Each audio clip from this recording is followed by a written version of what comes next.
અપહરણના ગુનામાં ભોગ બનનાર બંને બાળકીઓને શોધી તેના વાલી વારસો તથા ચાંગોદર પોલીસ સ્ટેશનને અત્રે બોલાવી સુપરત કરતી Valsad railway police C team Vadodara unit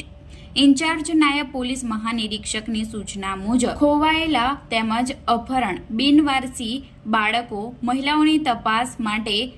મળેલી સૂચનાના આધારે પેટ્રોલિંગમાં હતા જે દરમિયાન પોલીસ ઇન્સ્પેક્ટર એમ.બી. વસાવાની સૂચના તેમજ માર્ગદર્શન મુજબ તારીખ 20/5/2025ના રોજ head constable Naresh Bhimabhai night ડ્યુટીમાં ફરજ પર હતા જે દરમિયાન વલસાડ રેલવે સ્ટેશનના પ્લેટફોર્મ નંબર 2 ઉપર વચ્ચેના બાકડા ઉપર બે બાળકીઓ એકલી બેઠેલી જોવા મળી આવી હતી, જેને પાસે જઈ પૂછપરછ કરતા તેઓ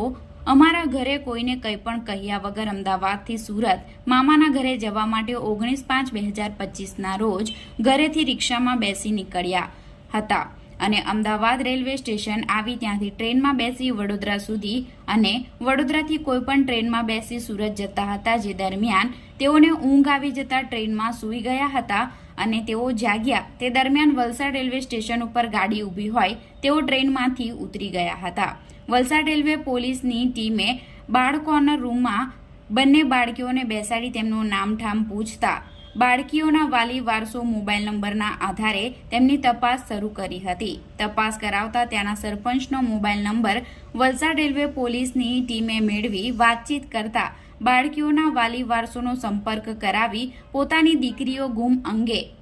ચાંગોદર પોલીસ સ્ટેશન ખાતે ફરિયાદ આપી હોય તેવું જાણવા મળ્યું હતું. તાત્કાલિક ધોરણે વલસાડ રેલવે પોલીસની ટીમે તેમના માતા પિતા તથા ચાંગોદર પોલીસને અહીં બોલાવી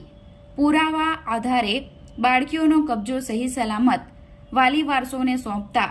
તેમના પરિવારે વલસાડ રેલવે પોલીસની ટીમનો આભાર વ્યક્ત કર્યો હતો.